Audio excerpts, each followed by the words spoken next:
Look at this tree right here. A lot of oak trees like this one, well, they were derooted. A lot of the limbs were ripped in half. Let me actually bring you to this house right behind me over here, right to the side. Suspect was successfully able to get into. As you can see, he was able to pry this door open, chipping off the wood. The difference these light fixtures make. However, on this side and on this pathway, if we just turn off our lights, we're in Shoal Creek while cleanup efforts are underway. You can see some single-use plastics right there. The ice is finally melting.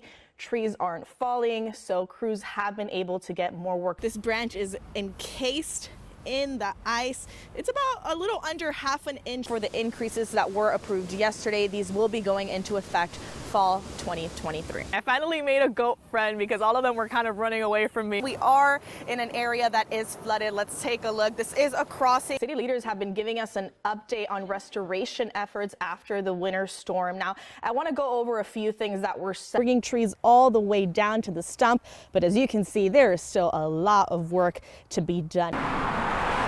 All right, is everybody ready to walk? There were dozens of people. It's about a ½ a mile there, ½ a mile back. And like Carrie Lou Bell, always remembering the good things about their loved ones. He was a certified personal trainer and in excellent shape. He did not look 44. Their hearts burdened as they think of the children, cousins, and friends who lost their life to fentanyl.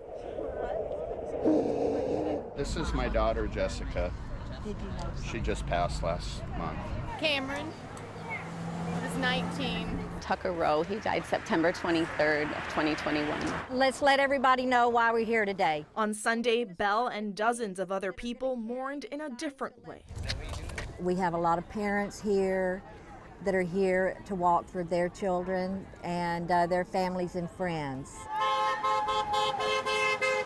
Becky Stewart, who helped organize the event, hopes to spread the word about the danger of this opioid. The mass production of it is unreal. It's super, super cheap and highly addictive. And our son's deaths were nothing more than doing the business for these dealers. My baby. Stewart says it didn't take much for them to lose their lives. All three of our sons were alone. They all took one pill that ended their lives. One pill. Let that sink in. One pill. It is so hot. My face is red, I know, but it's worth it. Belle will continue to share her son's story. It will be 1 year on Tuesday, and it doesn't seem like a year. It seems like yesterday. A man so loved. He was an awesome guy. She only hopes to continue making him proud.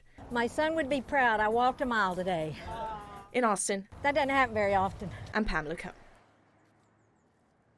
Quaint little home in the heart of East Austin. We planted everything that you see here, so it was pretty much bare dirt when we moved in, so.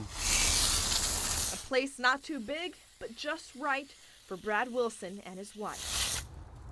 We wanted to go someplace that still had, some diversity to it. And that's exactly what they found. I don't know the history, if you know the history of this neighborhood, but that it was built as a black property owner neighborhood.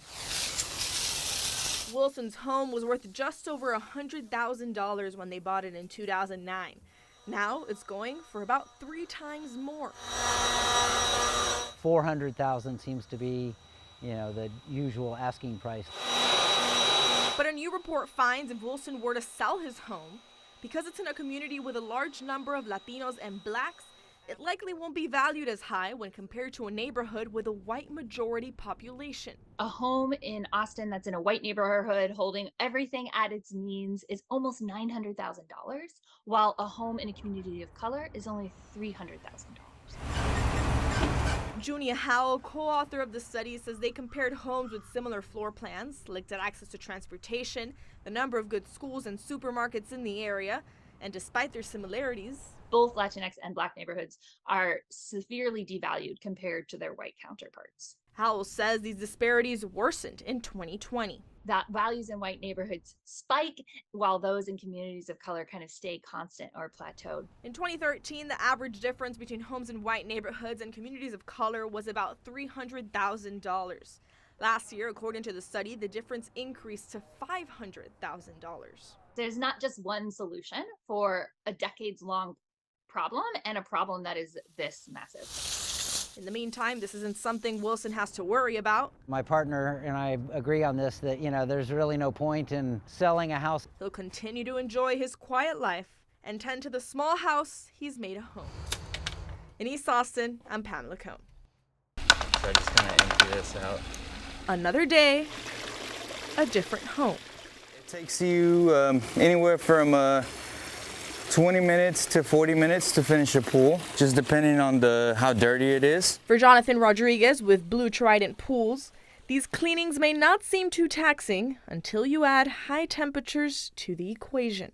Best thing to do is just kind of hydrate yourself while you're out here. Jumping in can also sound tempting, but when that's not an option, the more shade, the better it is, and the easier it is on the heat. And he'll need to keep finding ways to stay cool, because a new report by First Street Foundation predicts feels-like temperatures in most Texas counties will reach 125 degrees at least once a year in the next 30 years. So you have almost this bowl in the middle of the country, this low elevation, really high humidity relative to the rest of the country. And if temperatures reach those dangerous levels, and those are days in which dehydration happens, heat cramps, heat stroke.